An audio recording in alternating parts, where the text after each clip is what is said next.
Hello and welcome to Caffeine Entertainment. I'm MenTaL9R, your host for the day, and with me tonight I got my good buddy Fintintin. How's it going, Finn? It's going good. Look forward to the show. Right on. What have you been playing lately? Hey, believe it or not, I went back to the last FIFA 22. I was. Look I at don't know you. why. I don't know why. Like I'm really keeping my finger on the pulse here, but yeah, I was sitting in my list of games on the PlayStation. I was like, actually, I got it like way back when, and I'd never turned it on. So I turned it on and I started creating a team in career mode. So that was what I was doing this week. I don't Right know. on. Well, at least they finally kicked you out of what was it, 2018? They kicked you out. Well, they shut down the servers on FIFA 18, so I had to move on. After I created like the ultimate team, literally in ultimate team, they Yeah. shut down the servers on me. But yeah, Well, that's one way to get you to leave and move on, I guess. So you're up to yeah. 2022 now, so you'll have a few years to mess around with that. Well, I wouldn't bet the bank on that because, as you may know, EA decided. Well, I don't know what the full story is exactly. I'm sure there's different Oh, they variations dropped of the it. FIFA branding. Yeah, so they don't do FIFA Yeah. anymore. Now it's FC whatever, 24 or whatnot. So Okay. my they shut down the servers for 18, I think 19 and 20 all at the same day. So my Okay. expectation is that they probably have a license agreement with FIFA whereby they Right. have a right to do it for a certain amount of time. And they kept on just kicking the can down the road with FIFA 18 because they had an ongoing agreement.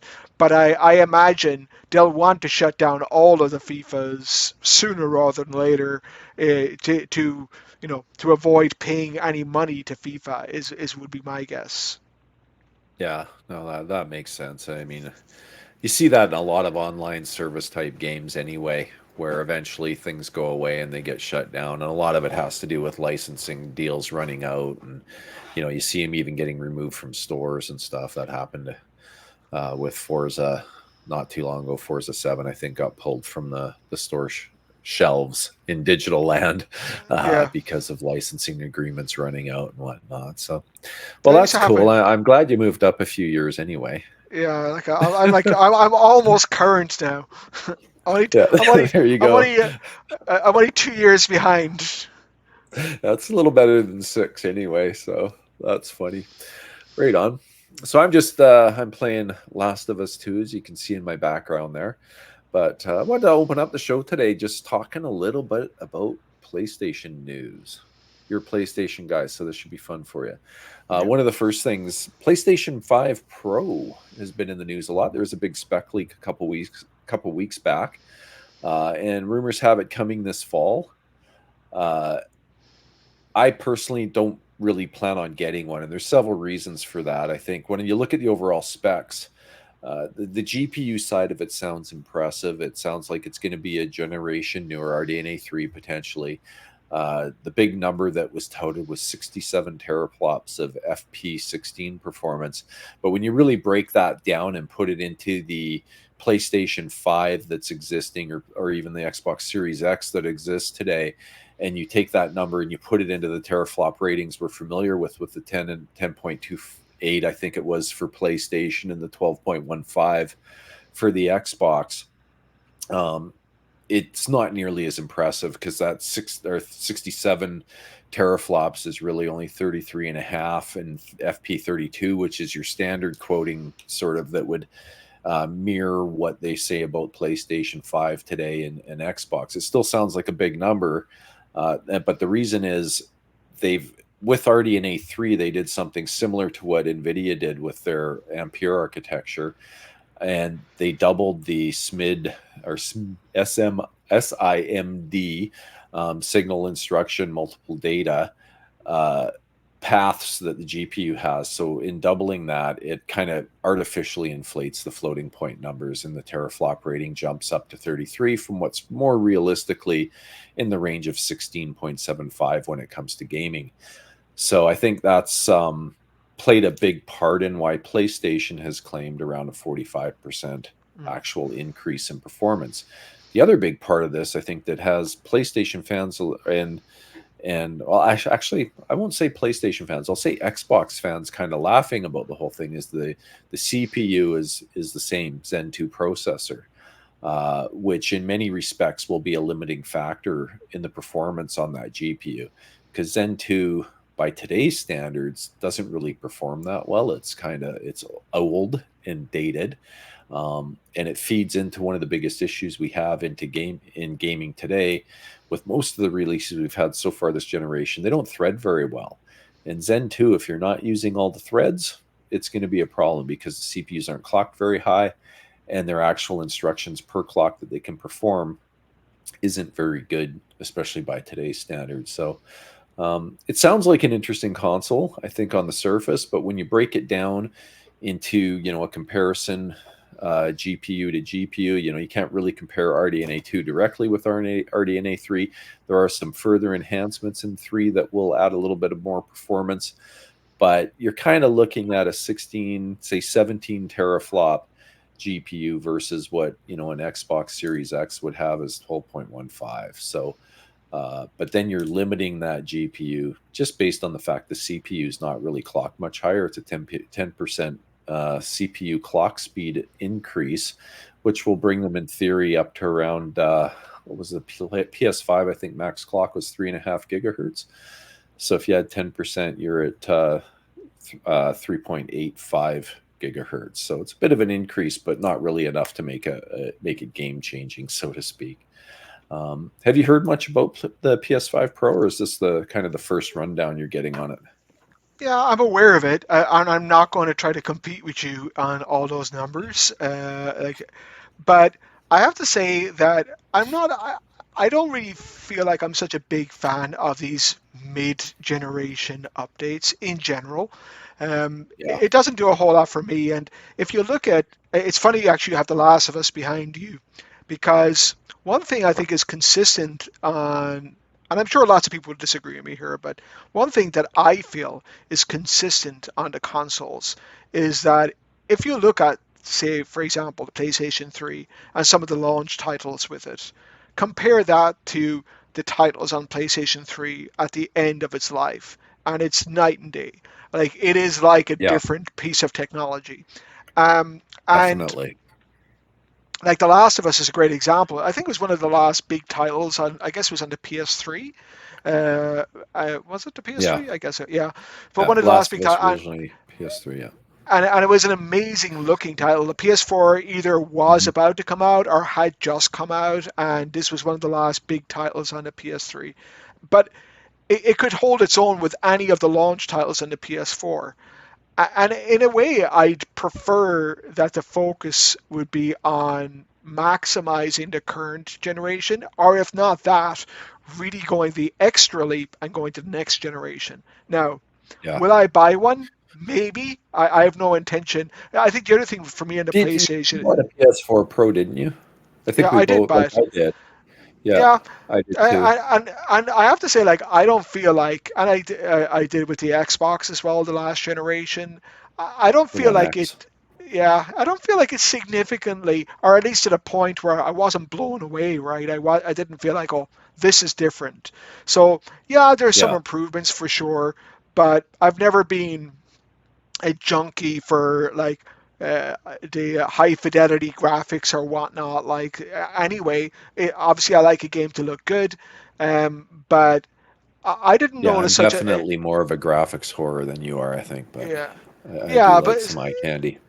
and so do I. Honestly, I like things to look good, but I didn't see such a this mid-generation jump. I don't doesn't really do a lot for me now, as I say.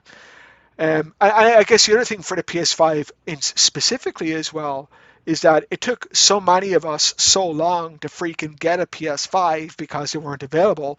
It's like we were Yeah. over a year into this current generation before we got it. So I don't even feel like I've had the PS5 that long, you know? Yeah.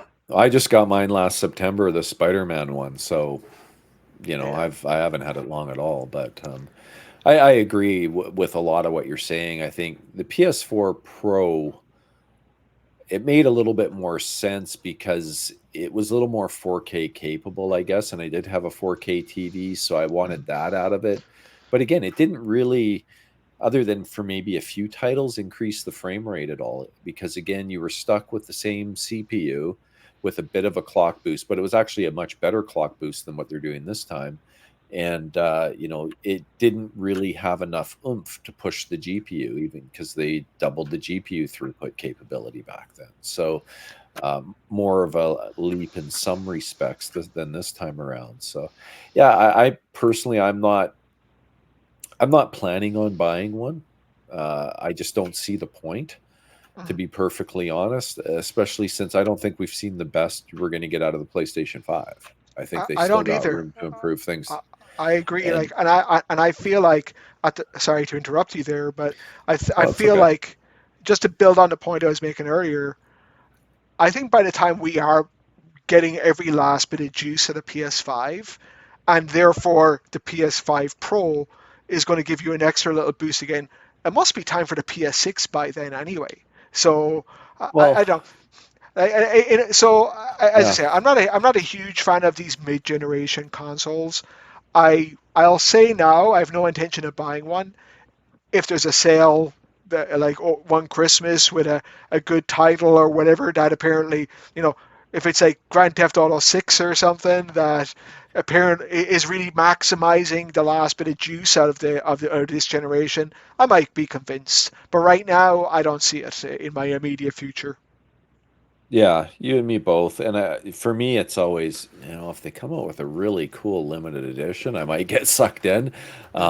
That's the only reason I ended up with a PS5 anyway. I wasn't planning on buying one, but I thought the Spider-Man one looked pretty cool and it was available and they were mostly sold out. So I thought, well, maybe I'll just grab that one. And it's a nice rig. I've probably spent more time on my PlayStation because I didn't have one for the first couple of years than I have on my Xbox, to be honest. But ultimately, I've played more on my PC than anything. But I have spent a fair bit of time on my PlayStation, and I am playing The Last of Us 2 right now, which is one of our topics that we're going to discuss that you wanted to talk about. So actually, why don't we? That's a good segue. We'll just do The Last of Us 2 right now. I think you wanted to ask me questions, but I guess I just wanted to poke the bear a bit, but I mean, I know yeah, we could talk about some of your reservations about Naughty Dog in general, but I'm first yeah. of all, I'm curious. Like, obviously, this game came out a while ago, like not the remastered version, but the original Yeah, part I am two. playing the remastered just to, put all the cards on the table. So, and I played it when it came out first. I loved the first Last of Us, like one of the One of best my games. favorite games ever. Yep. And not just one of the best games ever, but one of the best stories, if not one of the best, if not the best story I think I've ever had in a game, where you really felt like you were involved and engaged and entangled with the characters. Really felt Yeah. like I, I'm sure it's too late for any spoilers on Last of Us, but I still won't go into how it ends. But something Yeah. that was a real, like, whoa, I can't believe they went there. But still, like, I was with the main character while he did it. So Yeah. yeah, like, so an Yeah. amazing game. Sorry, yeah, I was just going to say, like, the first time I played it, I didn't have kids, right? yeah. Second time I played it, then I've got a daughter, and it really hit home all that much more.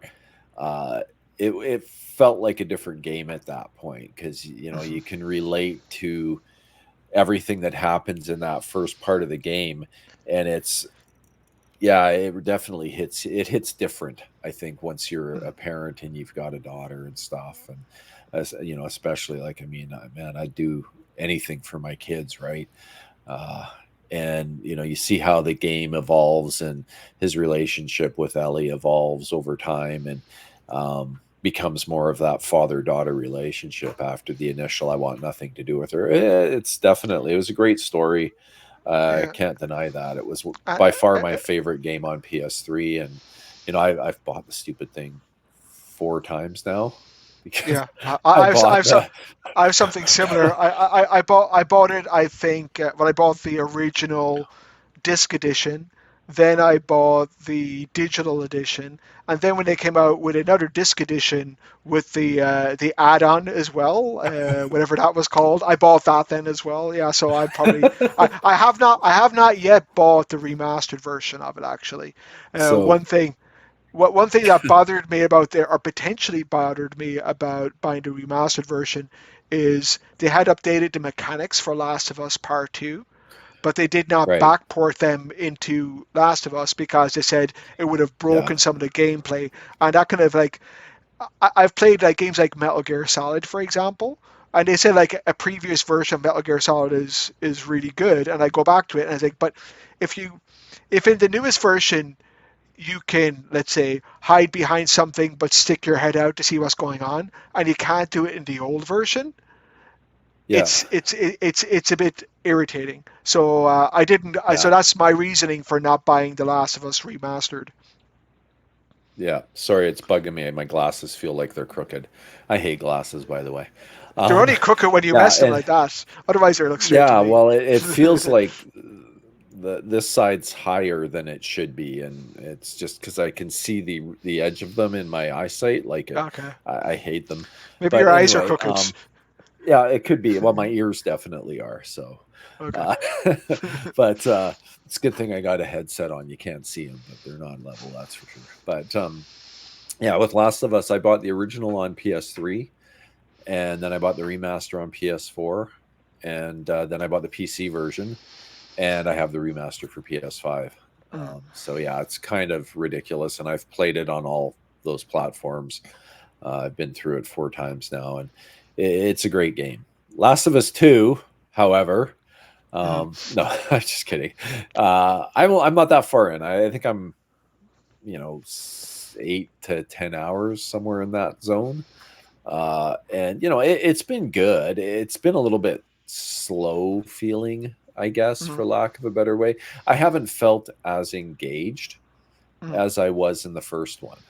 Now, that's not to say I won't get more engaged as I go on here, but I like the first one. Even when I played it the fourth time, I wanted to go back and keep playing it.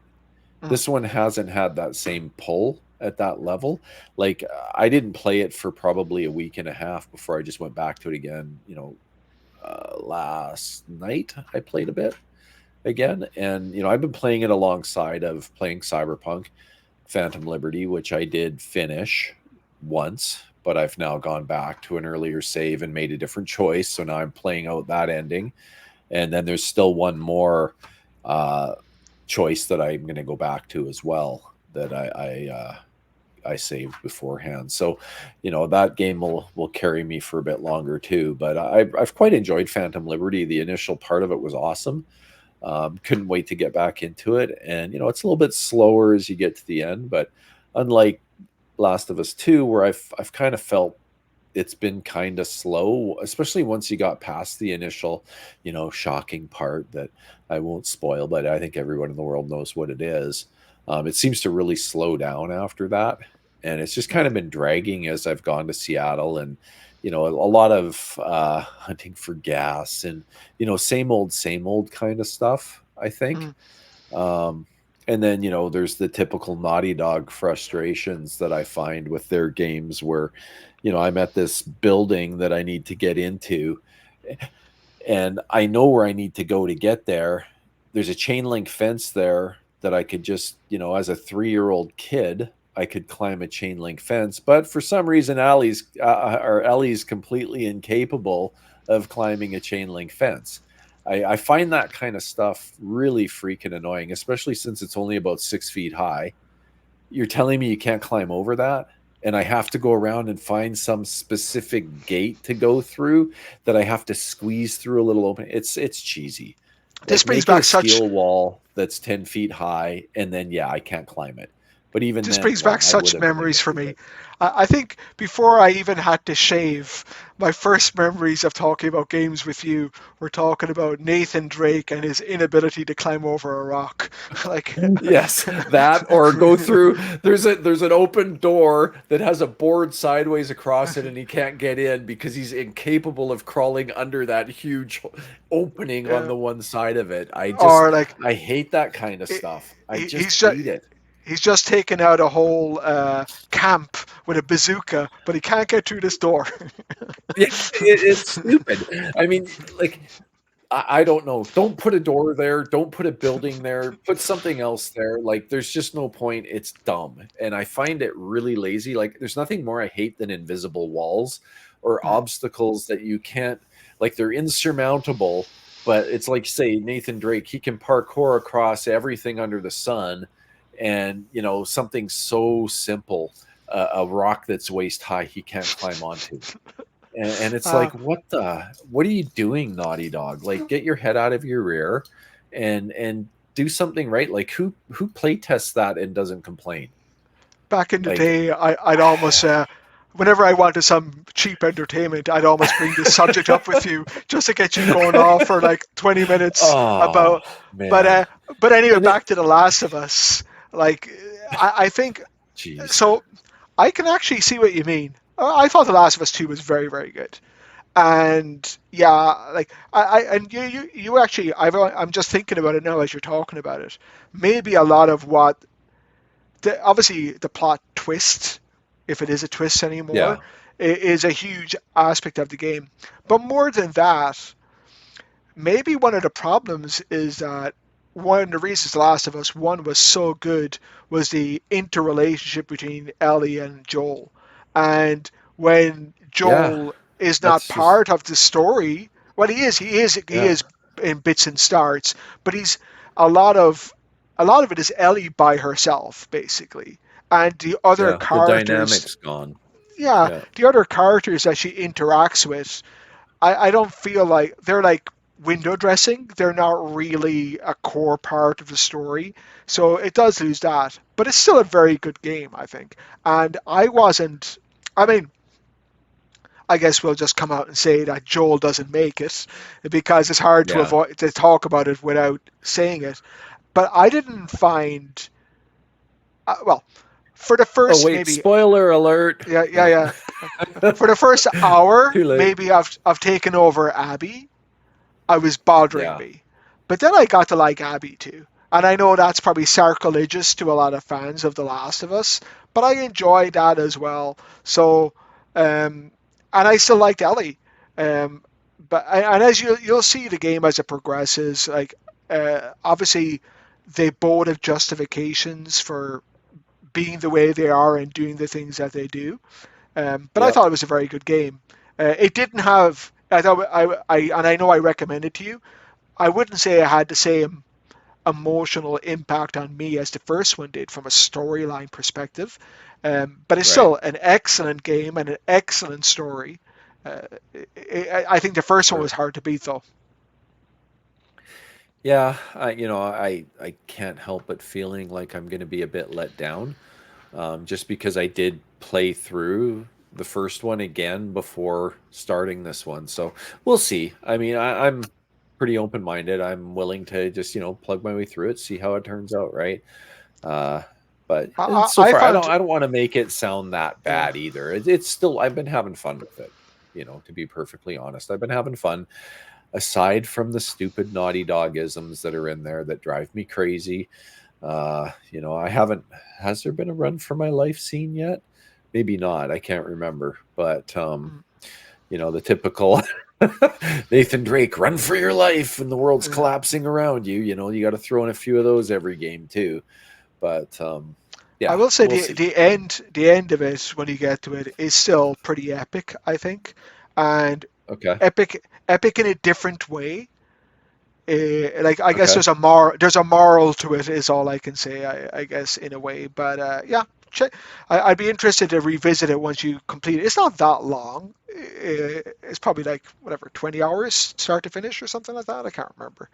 But Okay. So, I mean, yeah, like I say, I'm in, I'm in Seattle.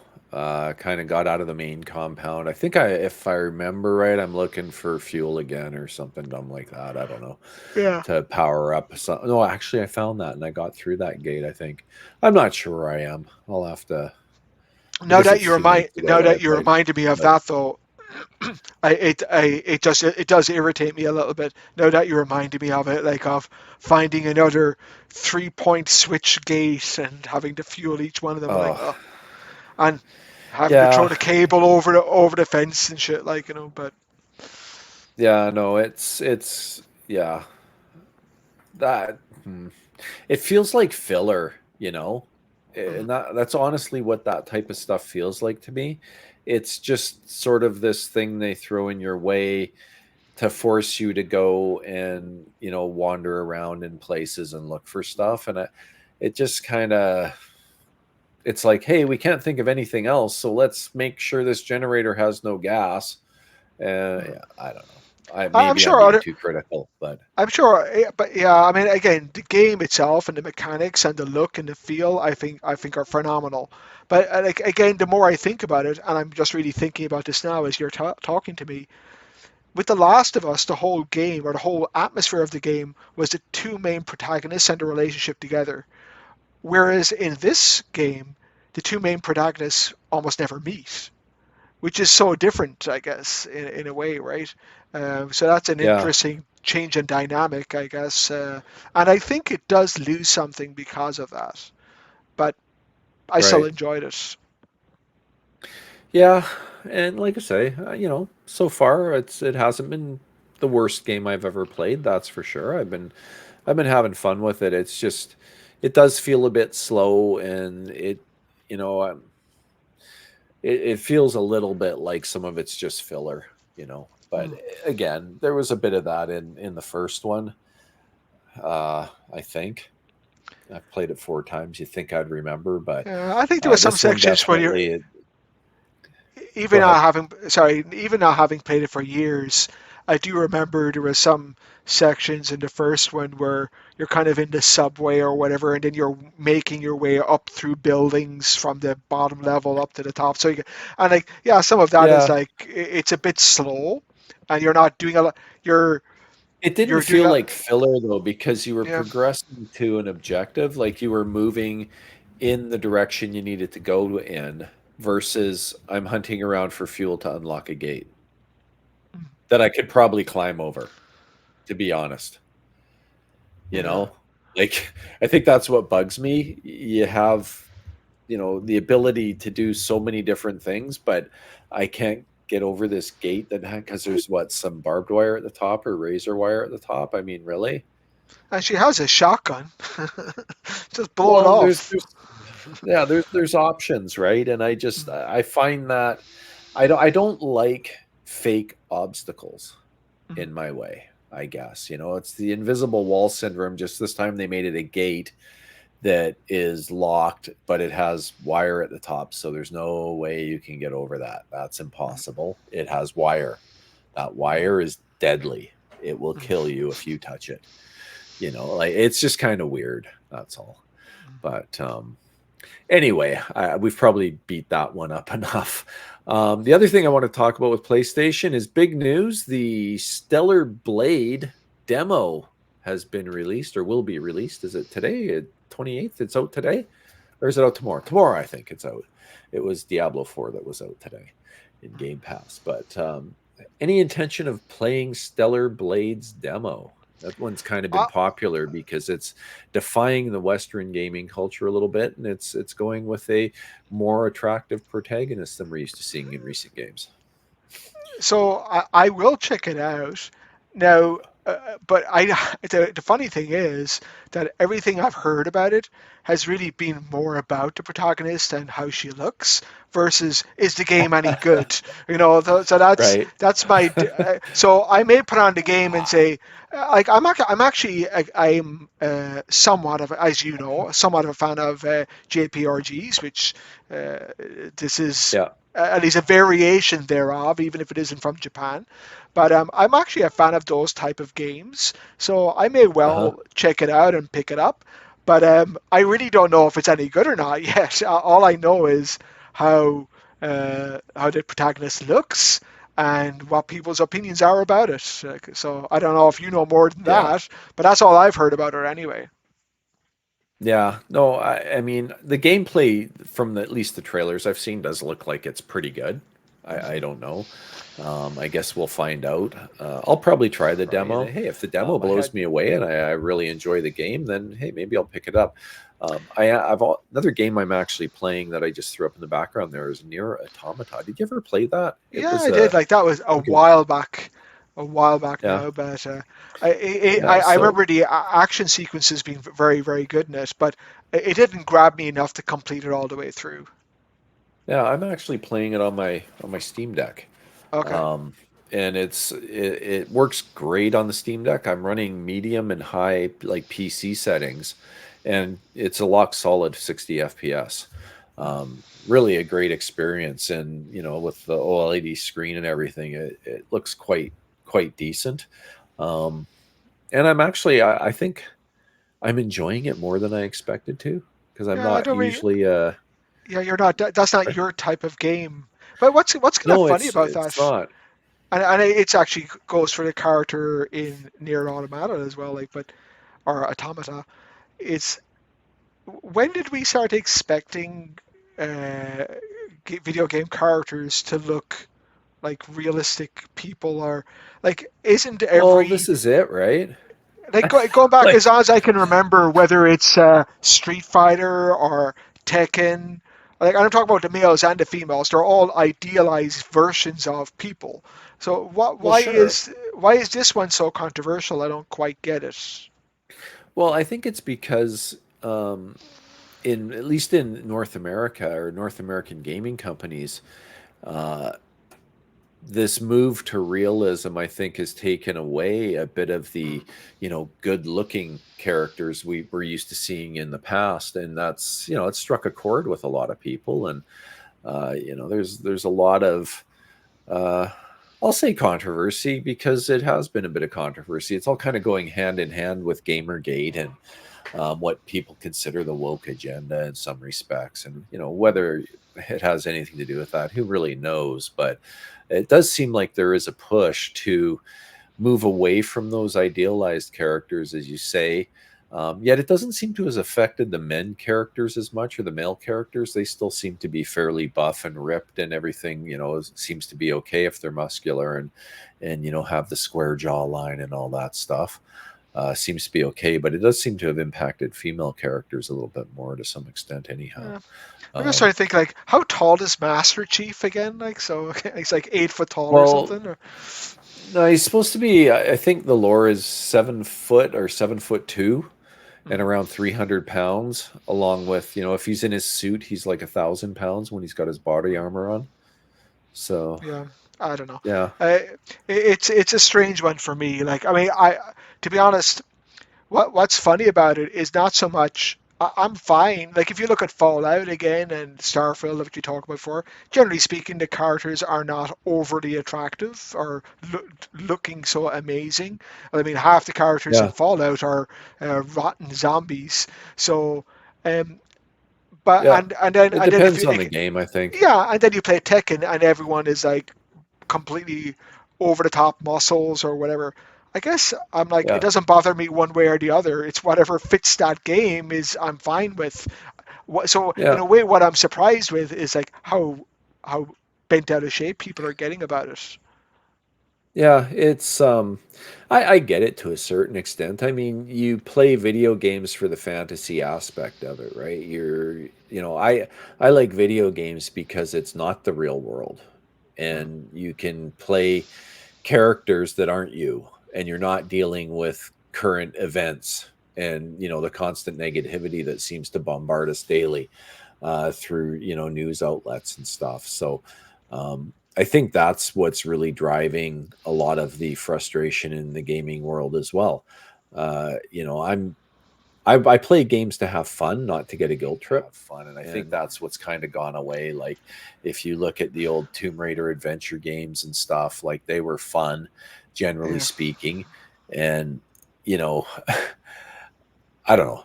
There's tons of examples, right? Like look at Doom. Big muscular dude that, rips through demons and stuff. Like to me, that's a great time. I'm not Mm, dealing with humans bad. In this case, demons are bad. Doomslayer good, right? yeah. So I guess I'm like so. As long as they don't beat you over the head with it, I'm okay with them having topics like climate change or maybe what the eventual result of that is and whatnot. Not to poke you again. However, yeah, I'm and to be triggered, clear, man. yeah, to be clear, what I'm saying about getting bent out of shape, I'm not talking about the gamer's reaction to it. I'm more talking about why were people so upset that this character was attractive. I guess part of it as well, from what I understand, is that people feel that she looks too young, but as far as I understand, But she's based on a real person who kind of looks like her. exactly. So I don't know. Yeah, It just seems like a bit of a storm in a teacup to me, to be honest. yeah. Well, I mean, there's a lot of people poking fingers at Spider-Man 2 too, right? With MJ, um, arguably not looking as pretty as she did in Spider-Man 2018. Mm, And further, I think the big thing that people bring up is they're not doing the real life model justice. They've clearly widened her face, they've squared off her jaw more. They did make changes that, took a character that, at least in Spider-Man lore, is like a goddess of the city, or, the most beautiful girl on the block. And they've brought that down several levels, I think. And, at least according to, people that I've talked to about it, that's the general consensus, is that mm, she's not the character from the lore, and she doesn't look, and I've seen the pictures side by side, she doesn't really look like the actual real life model anymore. At least mm. facial structure wise. I mean, there's a resemblance, of course, but uh, they've made her look different. And I I mean, think I for some guess reason that people take offense to that. I mean that's a whole accusation you can level at the whole MCU, I guess, as well. That characters are not represented in the same way as they were represented in the comics. But I don't know. All I have to say is that I guess you have to accept it's a different medium and it's a different time to when these things were created. But I mean, I'm A more fair upset comment. about. Yeah, I'm more upset that the Hulk is getting the shit kicked out of him by everyone because I always like the Hulk. So that Yeah. irritates me more than how anybody looks or what color they Yeah. are. But yeah, I yeah, it's not something I choose to get so upset about, I guess. Yeah. No, I don't care that much. I mean, honestly, for me, like I say, I play for the fun. I don't play for guilt trips, and I just want games to be fun. I want it to be fun. I don't care, hey, you can bring current events into a game as long as it's fun, Yeah, and not preachy, right? I don't yeah. want preachy. I want a No, that's fun fair. game. I want well-developed characters that, make sense and have a purpose in the game, right? That aren't Mhm. singly are like unidimensional and whatnot. Like It's got to I serve don't the know. story, right? It's got to serve the story. And you Exactly. go back to Exactly. The Last of Us. You could argue that the original Last of Us, for example, was making an argument about like the needs of the one versus the needs of the few, and how do you reconcile those two things in a modern society. But at but at Yeah. but when it came down to it, the story and the characters were good, and It that was was the main fantastic. point. Yeah. So. Exactly. It was fantastic, right? And you felt a bond with Joel, and you Yeah. could relate to Joel. I don't. That wouldn't have changed, no matter what ethnicity he was, or it wouldn't have mattered because the Mhm. story is relatable Mhm. especially as a parent, right? And I think any parent, male, female, or whatever, would be able to relate to that attachment to the child. Yeah. That's just the reality. And I mean, even the first time I played it, like I said, I wasn't a parent, and I still had that. There was the attachment was there. You kind of got the storyline. It just felt a little extra once I became a dad and had a daughter, I can't for remember. me. Were, But were we talking about this when it came out? I think we were, but I can't remember who played it first. I don't know. I played it like pretty much at launch on Okay. PS3, Okay. pretty early on. So Mm. uh, Could have I been you. honestly I don't remember, man. I Yeah. don't remember. It might have been me that played it first. Um, yeah, that's it's Yeah. going back a little while Yeah. now. Yeah. It's what 15 years ago or so. Anyway, so but yeah, we kind of end up back on Last of Us, but Yeah. yeah, Stellar Blade. It looks like it'll be fun. I'm gonna give the demo a try, see how it goes. If it Yep. blows my I will. socks off, maybe I'll pick it up on disc or something and look for a deal if I could find one. If not, if it's really good, I might just buy it just so that I have something current to play on PlayStation because I'm used to playing stuff that's older already and has been out for a while.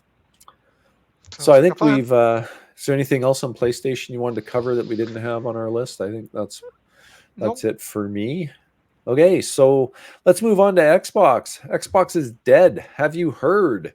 It's over. That's it. Kaput. Yeah. I've heard whisperings of it, like, but yeah, maybe you can tell everyone else what we're talking about. Okay, sure.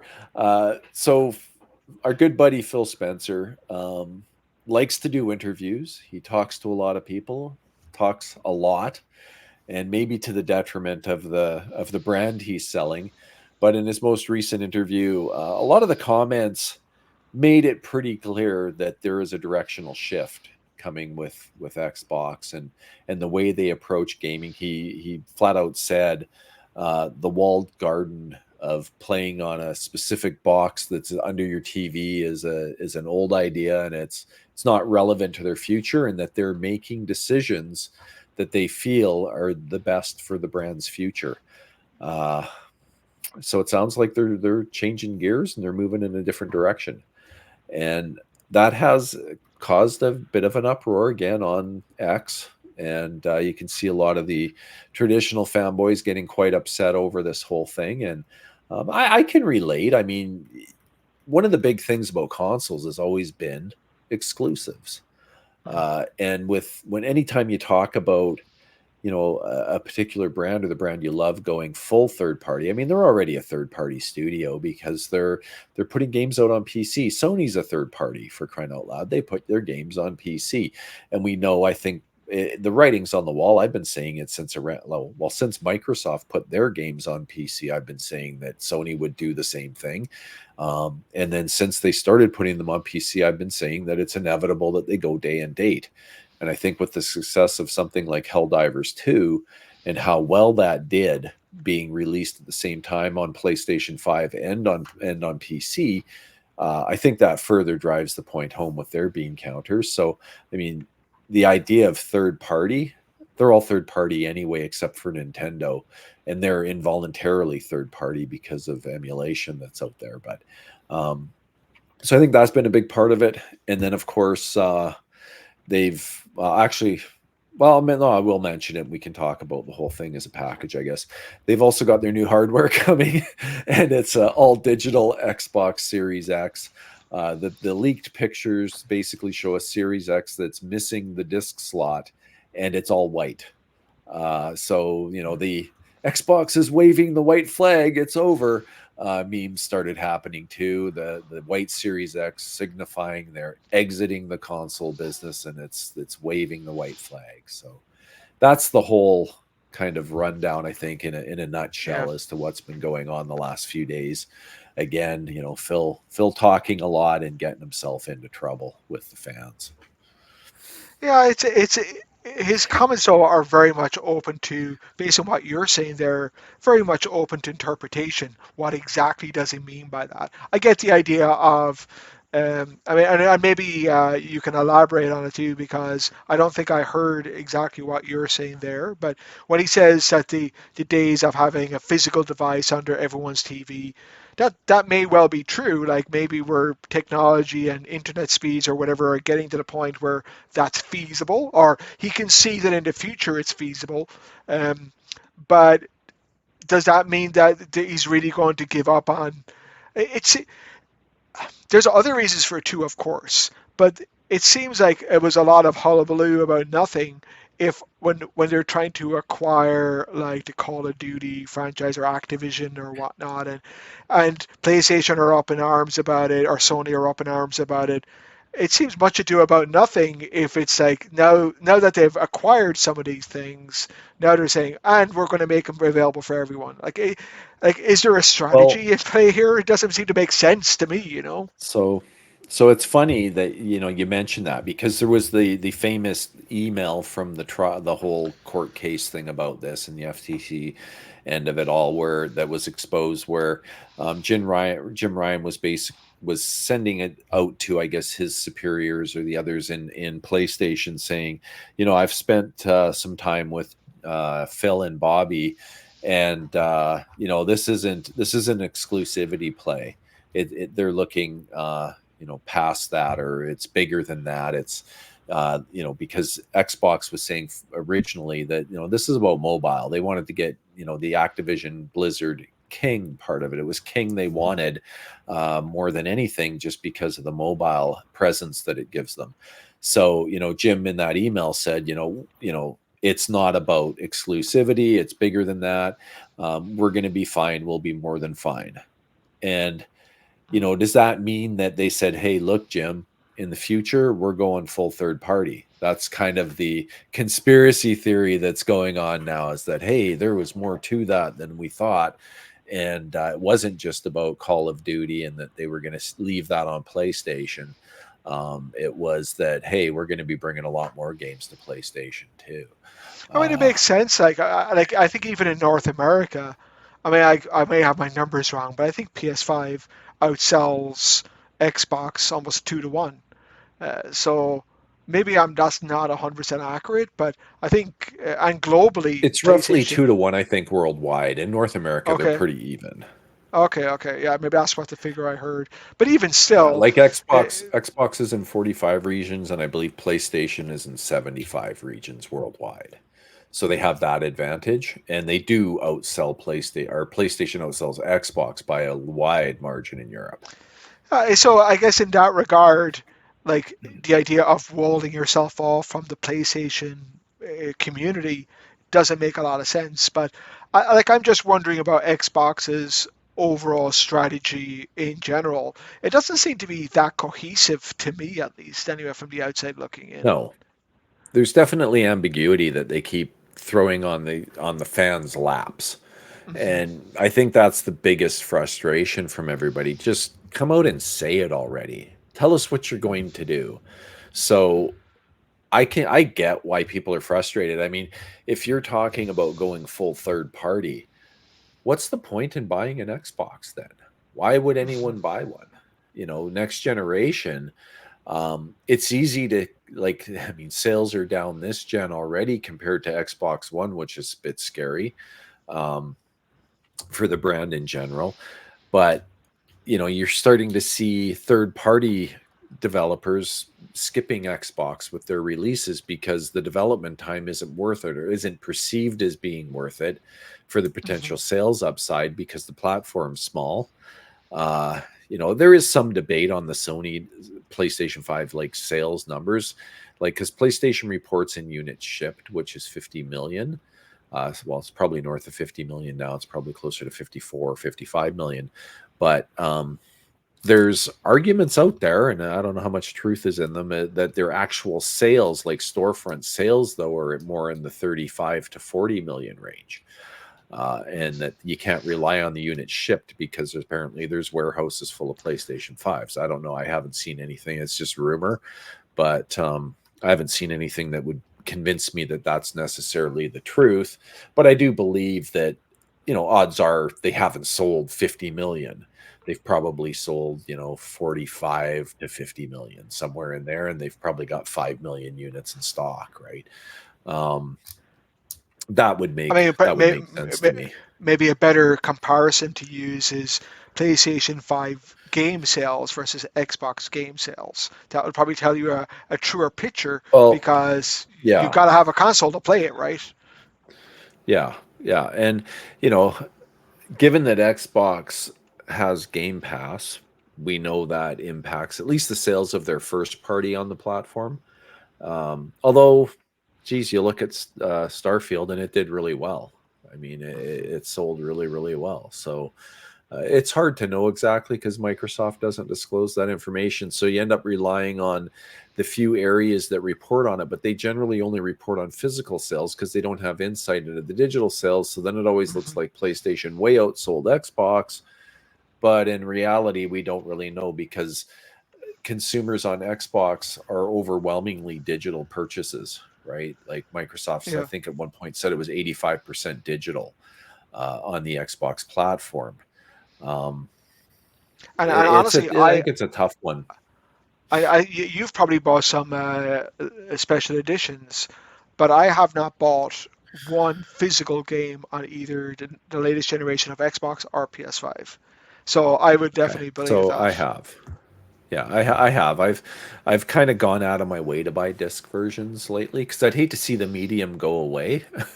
But I'm thinking like, hey, I'll grab a few games on disc before they disappear. I mean, behind you can't see it, but behind me on the shelf there, I've got quite a few physical copies. But um, I'm nowhere near the collector that a lot of people are. I'm not gonna. I think for me, like since all the rumors started of Xbox going full third party, I haven't spent a penny on Xbox on the Mm, ecosystem, other than on a couple of physical discs that I've picked up for games that I didn't own physically. So for instance, I picked up Halo 5 on disc for $10. Um, I picked up Halo Infinite on disc for $25. Just because I've got all the other Halo games, I kind of wanted to complete the series. yeah. Uh, there's a few others I picked up on disc. What was that? What's it called? The Quarry. $10, like $9.99 on disc. On sale at Best Buy. That one's going back to last fall. Right. Things like that I've been doing, and then we've got this store close by where I live here called Just for Fun, and it's like they have thousands of physical copies for every console you can think of, right? Going all the way back to Sega. I've picked up Right. a few Sega games there, which is really cool. But so that's where I've been grabbing the odd physical disc for both PlayStation and Xbox. They have reasonable prices for previously played games. But I think going back to topic, for me, I think having that hanging over your head, it's going to be pretty hard to give people a compelling reason to stay engaged in your ecosystem. Because I think what's going to happen is sales of the hardware is going to suffer because your games are going to be everywhere. So why not buy a PlayStation and have PlayStation games and Xbox games? Now I have a solution for that we'll talk about in a minute, but it's I think on the outside it seems like it's kind of a losing platform that is going to go the way of the dodo, and I think that's what's driving a lot of the angst in the Xbox community right now. And Xbox is their own worst enemy with the way they disclose these things. Like Yeah. uh no It one seems like understands what they're doing. a stupid strategy to have someone who clearly has a lot of influence and a lot of people listen to him to go out and say Yeah, these somewhat half-cocked ideas that sends the whole world into a panic. But I guess in yeah, general, with this generation, I think the reasons for owning two consoles with each generation, they seem a little less clear. Other than the fact yeah. I'm a big gamer, Well, I've been a big gamer for a long time, and you almost feel like you're missing out a little bit if you don't have both consoles. But I feel yeah, like that less and less, I guess, to the extent that if it did come out that, as you say, exclusivity was almost dead, I'd probably just buy a PS6 in the future and then just skip whatever Xbox is doing because I don't need to have both. Like, yes, there's yeah, probably some games that are a little bit better on one. Like, you've always told me that Red Dead Redemption, sorry, I'm losing my voice, is better, 2 is better on the Xbox than the PS5. But is it better enough to justify buying an Xbox just for it? I yeah. I doubt don't know it. if I said that about. I know you told me that I said that before. I don't remember ever saying that with Red Dead. I know that some of the earlier Fallout games were definitely better on Xbox than they ran better on Xbox than on PlayStation, but I don't think I ever said that about Red Dead. Uh, doesn't ring a I bell don't for have me, but I didn't if get you I to said sign it, anything. yeah, But sorry if I said that. no, no, I don't know. and I'm not picking on you for that one specifically. I'm just saying in general for any game, even for Fallout. I played Fallout on the Xbox. But if the only reason for buying the Xbox was because Fallout ran a little bit better on PS5, am I really going to shell out an extra $500 for the privilege of playing it with a couple of less crashes or bugs or whatever? Well, Well, maybe I would yeah. actually because I'm a gamer. Because, but like, yeah, but a Are you a regular gamer or person. not? Yeah, well, yeah, yeah, that's true. I probably would, in all honesty, but it doesn't make any sense. Also, probably not. Yeah, no. I'm gonna say no, it doesn't.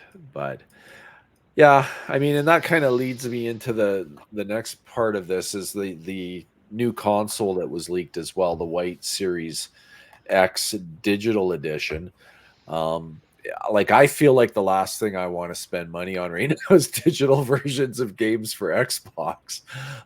Again, just because I don't know what the future holds, but and I think they kind of missed an opportunity with this thing, and this links back to the conversation about the PS5 Pro. So one of the things that the Series X that I thought it had going for it when they first announced the specs on it was relatively low clock speeds on the GPU and on the CPU. And it was something that at the time I thought, geez, if they wanted to, they could do a firmware update somewhere down the road that would increase those clock speeds and the theoretical performance of the system. So when they announced the Series X being all digital, I thought to myself, well, now that you don't have a disk drive taking up space, you could expand the heatsink or the cooling solution within the box, and you could probably clock the GPU higher and clock the CPU higher, and it wouldn't take much in the way of clocks to make it very competitive with the PS5 Pro. So I think that's a missed opportunity on their part. And given the maturity of the overall process, well, let's just say they put it on 6 nanometer instead of 7 nanometer, there's roughly a 20% energy savings. So if you throw that energy savings back into the box and apply it with higher clock speeds, you can get away with the same power supply, same everything. Maybe you might need a little beefier cooling solution, but in theory you wouldn't, because as long as the power usage is the same, wattage is heat, right? So if the system draws the same amount of watts, it's consuming producing the same amount of heat. So you really wouldn't have to change anything other than the node, and then crank the clock speeds up a bit. They could easily get another couple teraflops out of the GPU. I think I'd have to do the math, but I think just a couple hundred megahertz, going from 1800 megahertz to 2 gigahertz, would pretty much achieve that. But anyway, it was just a thought that I had, that if they wanted to make this box actually interesting and have a chance of it really selling well, improved specs via higher clock speeds on everything might have been a missed opportunity for them. But It other than reminds that, me of a I don't have much conversation. to say about that thing. Yeah, but it actually reminds me of a conversation you and I had many moons ago, like years ago, when we were talking about. Okay, like, and again, from a business perspective, I don't know if it would make sense. But rather than these mid-generation updates, wouldn't it be nice to have a more modular console where you could, pull out the CPU and pull in the latest one that was just released, and or take out the GPU and put in the latest one, and you could choose not to do it. You could choose to skip a few generations, and it was only after, like, X amount of time where it's really started to struggle a bit like in the PC gaming world, right? But with a more modular design, so you could literally, and again, maybe it's not realistic from an engineering perspective, but I just I guess I have a lot of old consoles that probably have still all the working bits in them, but they just get tossed on the scrap heap after the new version is out. Yeah. The problem with that in a console world is the length of time between one release to the next. And typically, like if you look at the PS4 Pro to the PS5, well, the RAM changed, everything changed, right? The power requirements changed. It's an entirely different architecture across the board. So even if you Mhm. relate that in PC terms, the socket would have changed by then because the number of pins required to make the system work would have changed. Mhm. So it's not very realistic. It's not Mhm. like a PC where you look at an AM5 motherboard and you've got the prospect of potentially 3 CPU upgrades over the lifespan of that motherboard. That happens in the same time frame as one console generation. Mhm. So unless you're releasing regular part upgrades through the life cycle of that console, it's not going to make much sense. But if they Yeah. decided to say, hey, here's a new APU every 2 years that you could drop in, yeah, then it would make sense. But I just don't really see them doing that because the whole idea with a console is that the hardware stays static for a set period of time and it makes life easier for the developers. Yeah. So Yeah. it's As it's I a say, tough one, but from a business perspective, as I say, I'm not sure it makes a ton of sense. But yeah, no, those are all good yeah, points you made. yeah. Well, thanks. So Xbox is dead, or long live Xbox. The Ah, same conversations with Phil Spencer also revealed they are working on a handheld device. And he gave some indication that that handheld device may just run Windows and that he wants to have other storefronts on it as well, things like Steam, so that gamers can buy games where they want. And I find this somewhat interesting because back on February 8th, I threw out a tweet saying, hot take, the next Xbox should be a mini PC running Windows with full support for Steam and Epic and GOG and all different game stores. Um, and, my theory on that was if Microsoft was smart, like if you look at what they're doing going third party, there's no reason to own an Xbox, like especially mm, a walled garden device does not make sense at all. But if you go with we'll rewind in time. We'll go back to 2020.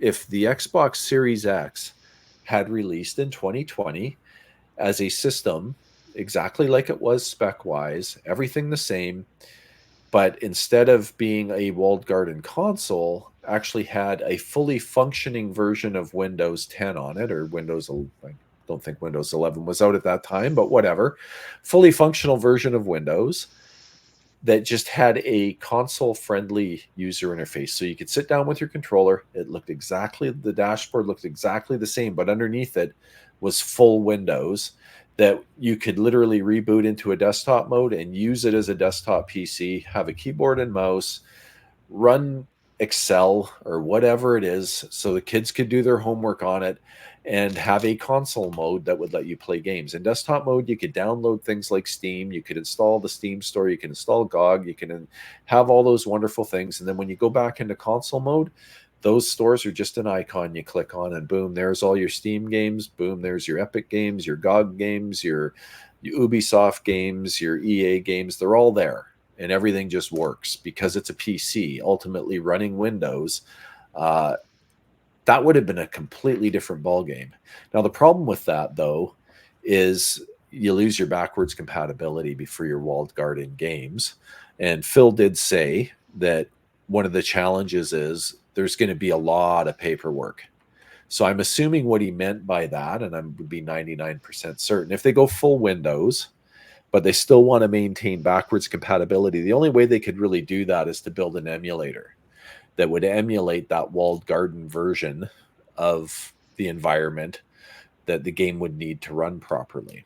So if they do that, uh, I'm assuming there's going to be some licensing issues because they went through that with all the old backwards compatible games for Xbox, OG, Xbox 360. In order to make them run in their emulation mode, they had to rearrange licensing with the property owners for that.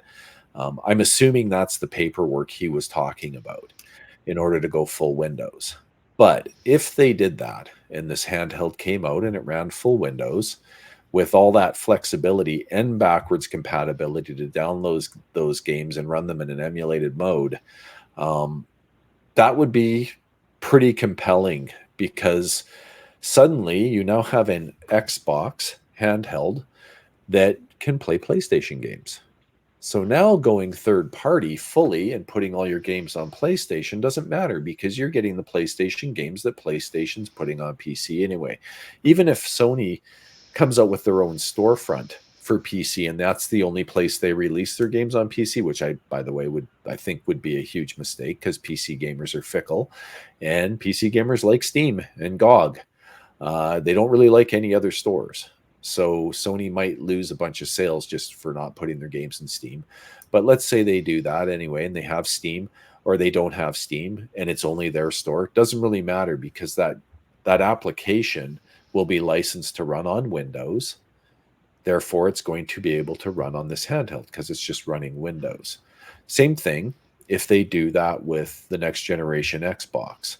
If the hardware is just running Windows, it won't matter. It can run every single game that Sony puts on PC. And we already know that path is well laid. Sony's going to be doing that. There's no way they backtrack from that now. They need the money, ultimately. Their margins are slim, and the extra cash brought in from putting their games on PC is something they definitely need. So anyway, that's my theory, and that's the long live Xbox part of this. If they actually go that route and they put fully functional Windows with a nice, easy to manage console interface or dashboard, whatever you can want to call it. Maybe you just boot it up and it's like Steam where it launches in big screen mode and you say, yeah, I want this console interface to launch every time I go into my Xbox, and that's just the interface I see, with an option to flip it back to a normal Windows desktop. Maybe that's how you do it. Maybe you don't even need to reboot. The only reason I suggested rebooting to the Windows mode is because that's what you do with a Steam Deck. You reboot it into desktop mode, and you've got a fully functional Linux desktop in this case. But I think that would be something that would be devastating to Sony in many respects, at least in terms of their walled garden, because it kind of makes it obsolete right away. The only thing that you run into a bit of an issue now, people are used to consoles selling at a bit of a loss. Like apparently the Xbox Series X sold at $100 loss at launch is what the rumors were. You might have to instead sell it at a $100 to $200 profit. So instead of a $500 box, you end up with a $750 box to split the difference, so that they make $150 on each box, because the simple fact is they're not guaranteed you're going to buy things from their store, which has always been the hook in the walled garden, right? They can sell it at a loss because they make it up on the software sales. They don't have that guarantee anymore. So you need to sell it at a profit. But you sell 10 million Xboxes at a $150 profit, that's a $1.5 billion profit in the hardware sales. So yeah, I see a different problem with all this, to be honest, the way you outline it, in that I think it's an incoherent, not obviously I know it's your theory about it as well, but some of the tidbits of information you get from Xbox themselves, it seems a bit of an incoherent strategy. But let's say they did start, well, I think that the community doesn't know what they're going to do, I guess is the point, right? Like it doesn't feel like that there is a clear path forward for them, and either A, they're making it up as they're going along, or B, there is a strategy but they're communicating it very ineffectively. I think Sony seem to be just keep stum a lot more. They don't say too much about anything, and you get when they announce something, you'll get it in a year's time or whatever, and you know what to expect. But going back to your idea about I like the idea from a consumer perspective. I guess I'm just trying to figure out if you're essentially. It sounds like in many ways you're selling a mini PC, even if it's a spruced up mini PC. Why do Xbox even need to manufacture it? Like, just get. Well, here's the thing. Because of profits. Why do they manufacture a laptop? Why do they manufacture tablets? But as you say yourself, they make money on them. But as you say yourself, in a consoles, that has not typically been a big thing. So I think Right. But they to have a different sell. opportunity. This is a niche product. Like there is, put it this way, if you go shopping for a mini PC, there's nothing out there that plays video games well. Mhm. Nothing like what I described, right? Because they all use off the counter parts to build their mini PCs. So therefore they're expensive and underpowered in that form factor. Microsoft's in the unique position where they've got all this experience designing consoles. There's absolutely no reason why these consoles they've been designing can't run full-blown Windows. They can. We already know this. So they've got the purchasing power to go to AMD and say, build us these parts, this APU or whatever. And then they've also got the engineering capability to be able to just assemble all of these different things and put them into a nice form factor with all their custom little bits and bobs and end up with a system that performs super well that AIBs just aren't going to do. Like you're not going to see Asus or Dell or anybody else do that type of engineering and designing because they use off-the-shelf CPUs and everything. Right? It's a big difference on that front. And Yeah, that's why they could yeah. do it. I guess I'm not convinced, is all I can say. And I think in making the argument for you could use it for other purposes as well to boot up in Windows mode. Well, why not get it cheaper, make a cheaper console, and people can just buy a laptop, to do direct sell Because a or gaming whatever. laptop that would be able to compete, No, like, no, like have because two you're devices. Why do you need to but why marry them have into two one when you can device? have one? Why have Because you two when you could, can have one? but Hold on like, one sec, okay? oh, I sorry. gotta pause. A few moments later.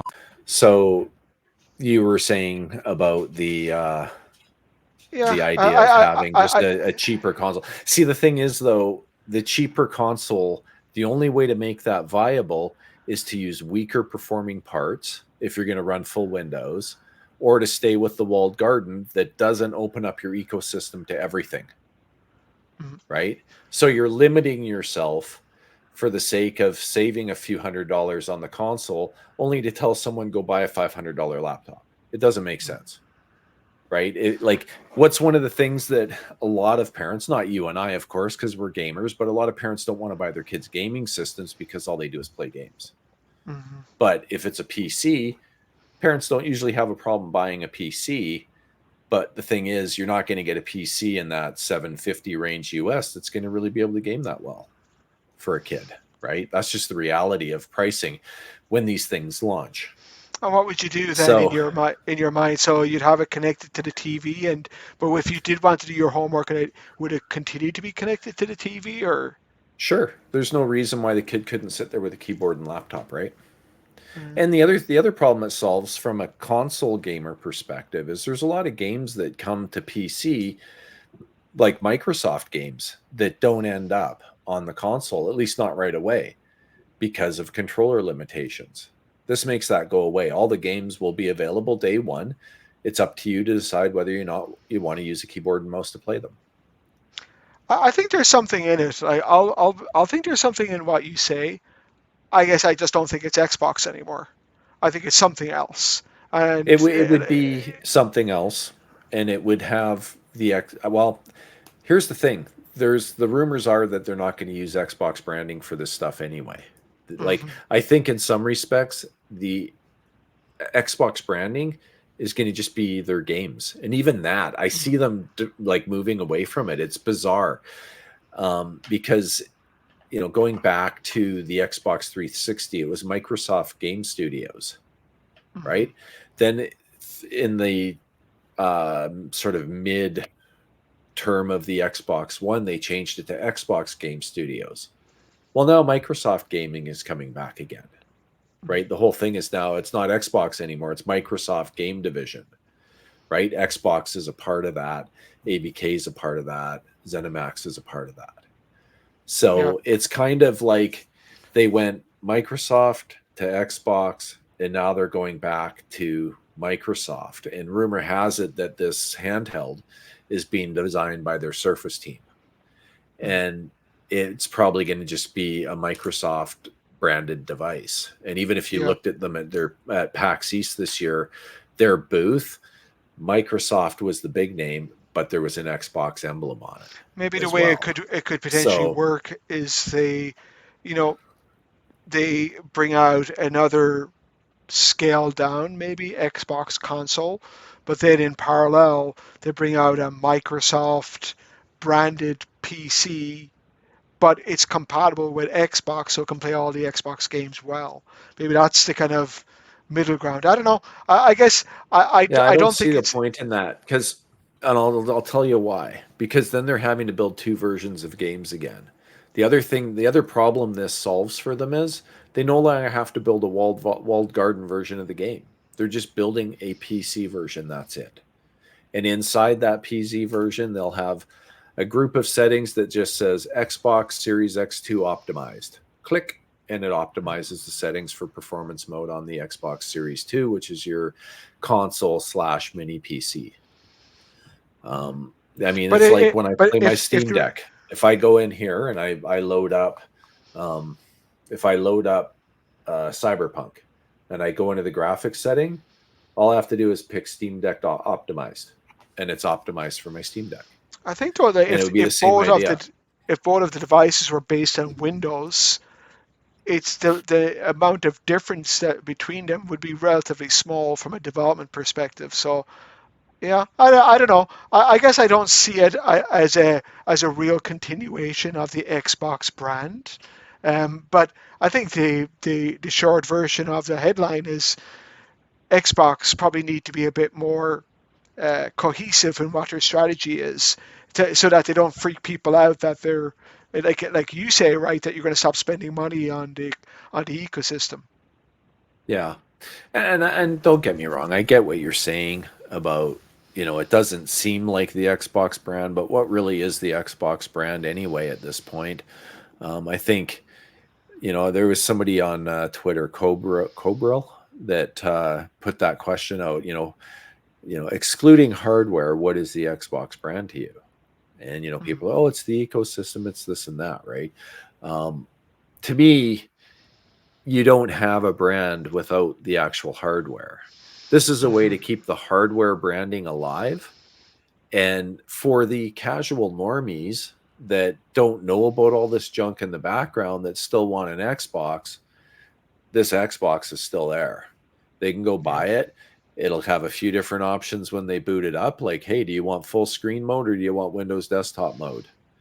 And you pick your option, and of course inside the settings area of the Xbox, you'll have the option to flip back to Windows mode, and you'll have a button on the Windows desktop that takes you into full screen mode again. It'll be, if they do it right, and I mean their software development is what they're known for. If they do it right, I don't see this as a big hurdle for them. So To make I something think quite compelling. the next step in this conversation is for you to get Phil Spector's number, give him a call, Phil Spencer. Phil Spencer, sorry, and shoot the shit with him and say, you can take my idea, just give me $1 billion and it's all yours. Yeah, well, like they'd pay me for that, but I threw it out there months ago.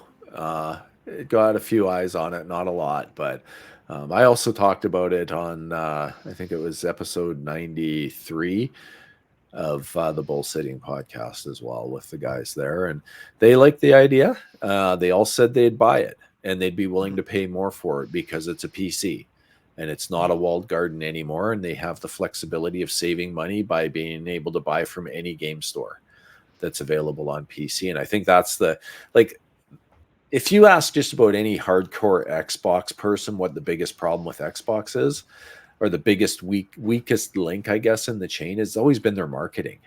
And this is, an extension to what you just said. Like, the ambiguity that surrounds the brand is ridiculous. I mean, they've got 35 game studios, most of which have more than one studio within the studio. I think when you count the duplicate or the studios that have doubles, it's like 50 or something like that, actual individual studios working on games. And when they release something, you don't see billboards with their game on it. You don't see anything, right? It's insane. Like, I don't watch a ton of TV anymore, but inevitably I tend to see a PlayStation commercial when I do watch TV. I never see an Xbox commercial. Like, what the hell are they doing? It's no wonder the brand is suffering.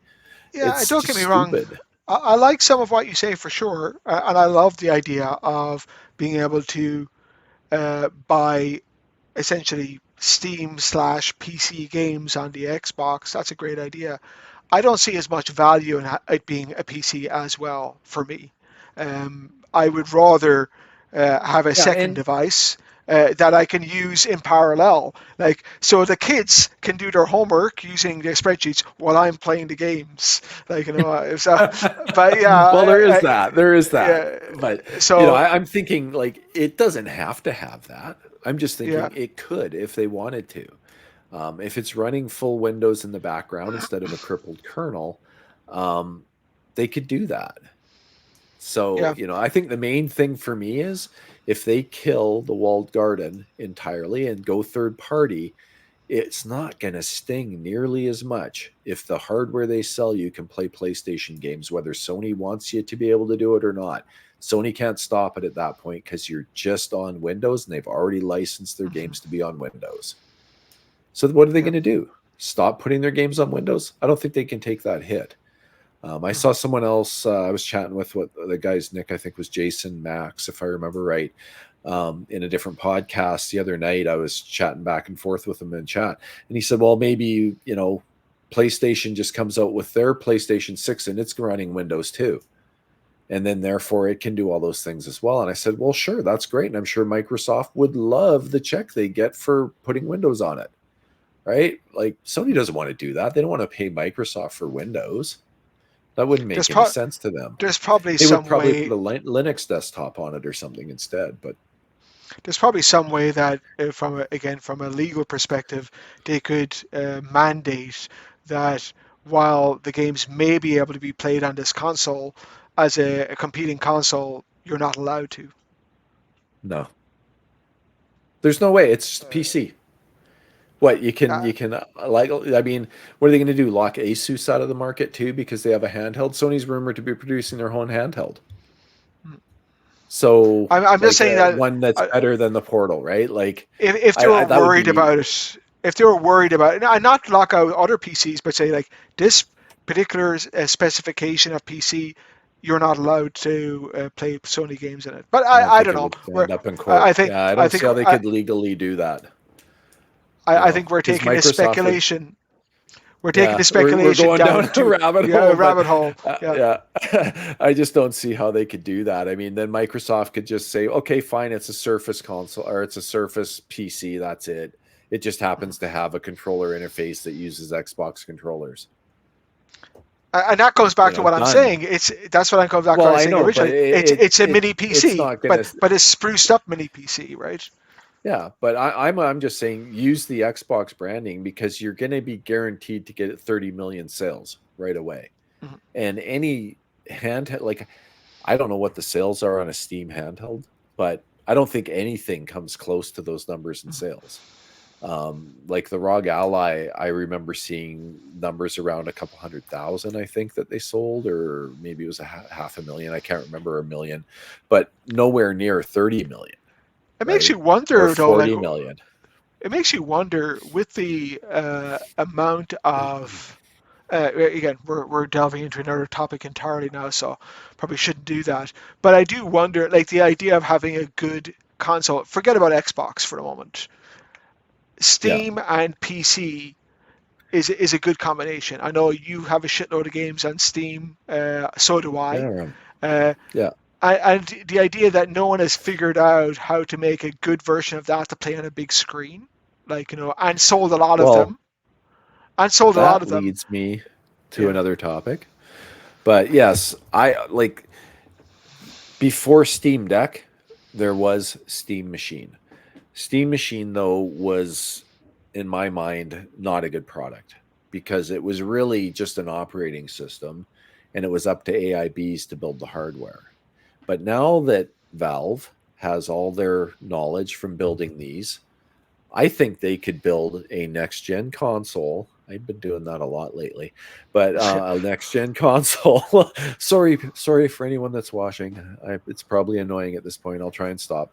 But if they built a new Steam machine, but with proprietary hardware again, like their own custom build, take what they learned from this and build a console to compete with PlayStation, Xbox, and Nintendo, I think it would be a huge seller if Microsoft doesn't do what I'm suggesting.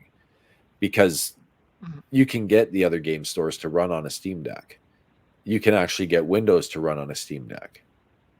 So, if they built the hardware and called it a Steam machine, I think it would do really well. I mean, I know PC gamers that would go out and buy it right away because they have like 1,000 games in Steam, and now they would have something to just plug into their TV. I would buy that. Don't have to custom build. Yeah, you don't have to custom build, and you don't have to stick around with it at all. It's just a well-performing system that, just like a console. It would have all the advantages of a console, but it would be a Steam machine. And I think, I was going to at Valve with that suggestion a couple of weeks ago. I probably should have. Just saying, hey, Valve, it's time for a new Steam machine. Take what you learned from Steam Deck and apply it to a full-size console. And it would be a winner. You got to get you got to sort out your commission first. Yeah, no doubt.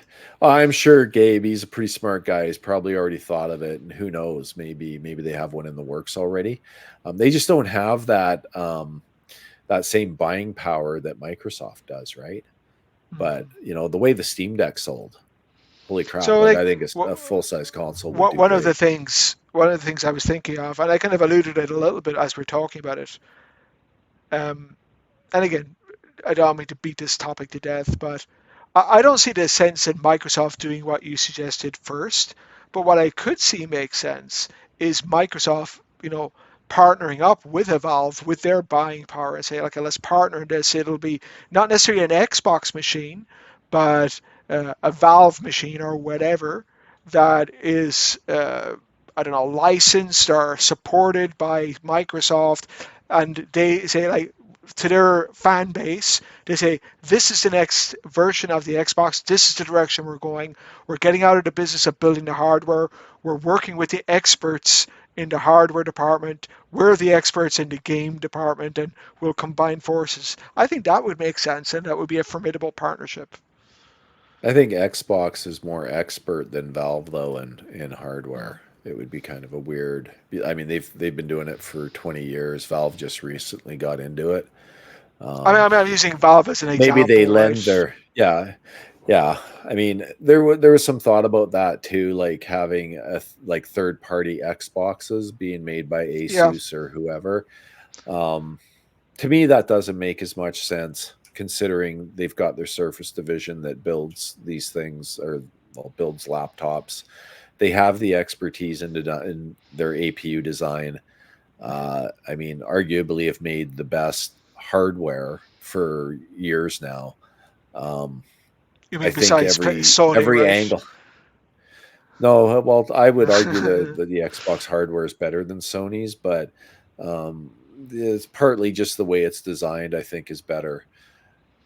And put it this way, any console that needs liquid metal to keep their temperatures in check is a bad design to me. And the fact that you had to put liquid metal I'm just poking PS5 you again. to get it to run. I'm just poking. Yeah, no, it's all good. Like, I have nothing against PlayStation. I thought the PS4 was a great console. I think the PS5 is a great console. I've enjoyed it. I just think that from a hardware design perspective, Mark Cerny's great. I think. Yeah, anyway, it doesn't matter. The point I'm making is I think that Xbox would have at least a chance at keeping their hardware alive if they went that route. And I know for a fact, I know guys with PCs that would buy that Xbox console if it had that functionality. It'd be a no-brainer. And really, for the average end user that has, I don't know, do I have an Xbox? Yeah, there's an Xbox phone that has an Xbox controller in their hand. It's going to start up, and they're just going to use their controller the same as they do today. They would have no clue that Windows sitting in behind it. It would do all its updates in the background the same way an Xbox does it.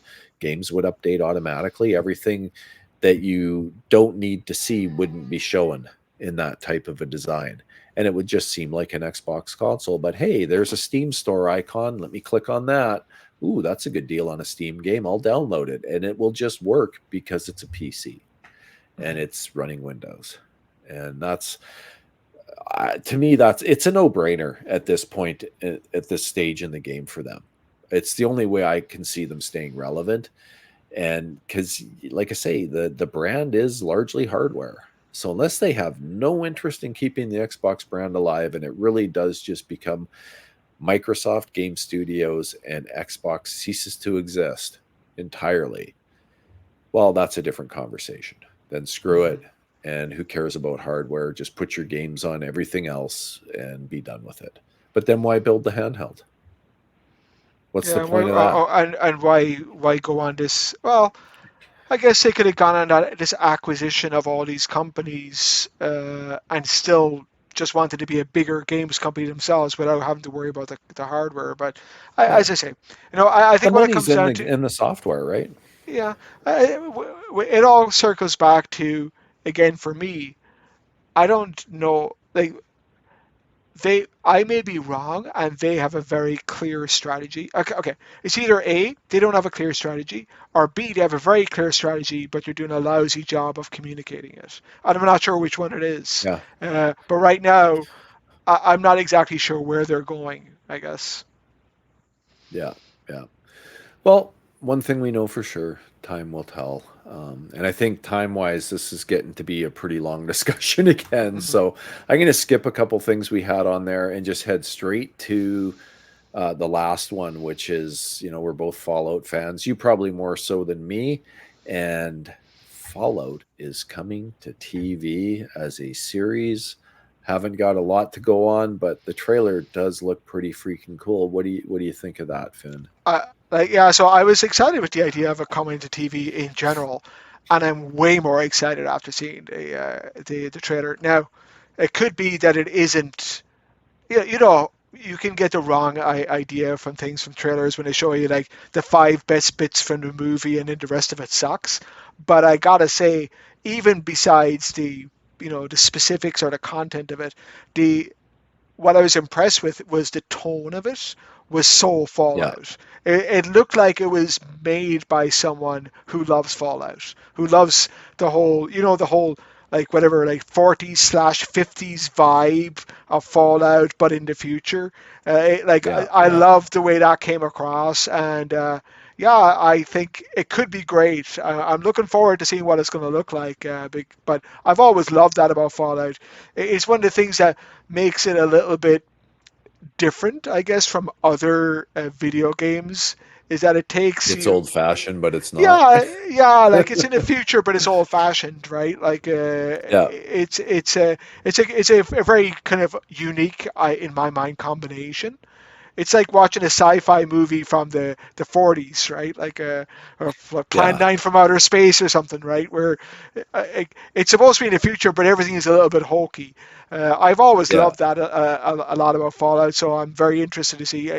But even the fact that they haven't just taken the idea. If you had asked me what it's going to be like without having seen the trailer, I said, well, they'll probably take the general idea of surviving a plague or surviving a nuclear war or whatever, and like what the aftermath is, but it probably won't be anything like the game. The fact that they put an effort into making it specifically like the game, I find very compelling. Yeah, no, I can't argue with anything you said there.